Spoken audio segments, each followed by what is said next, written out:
And it's all over, but the big guy signing as Kevin McCarthy's debt surrender passes the Senate, garnering just 1/3 of Republican votes and an impressive 2/3 of Democrat senators. The rule of thumb in life is if your deal is really popular with the other guys, but your own guys hate it, you probably gave away too much. In fact, Kevin's deal was so popular with Democrats, perhaps he should switch parties next time. Seeing all the establishment Republican talking heads selling this turd sandwich on the cable circuit these past couple days has shown the stark divide between Republicans who serve the D.C. Beltway and those who serve America. This is true of both parties, of course. Democrats talk a big game about helping the poor and marginalized, and then the first thing they do when they actually get power is turn the city or state into a dystopian hellscape. Detroit voters, for example, have been dutifully electing Democrats who claim to passionately fight for the poor.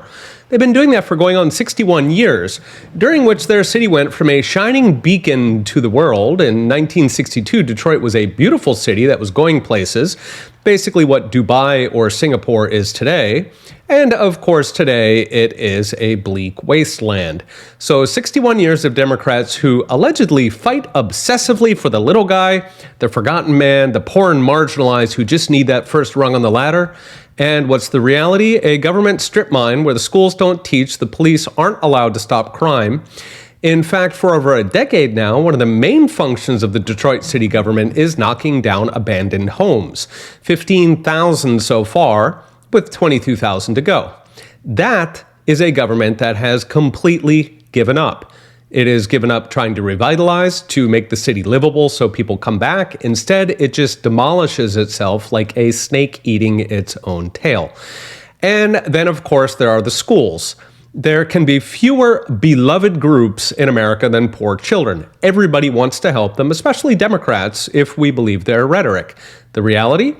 A few months ago, Baltimore confessed that just 7% of its students were proficient in math, with fully 23 schools that had precisely 0 students who were proficient in math, including 10 high schools.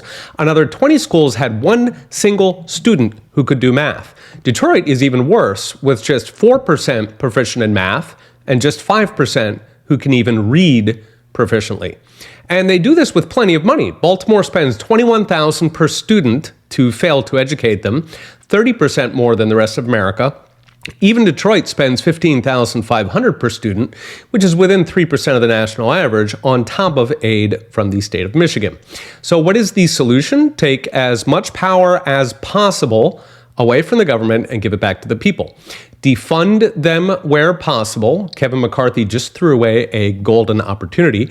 Replace them where possible, especially in education, so parents can choose schools that actually educate.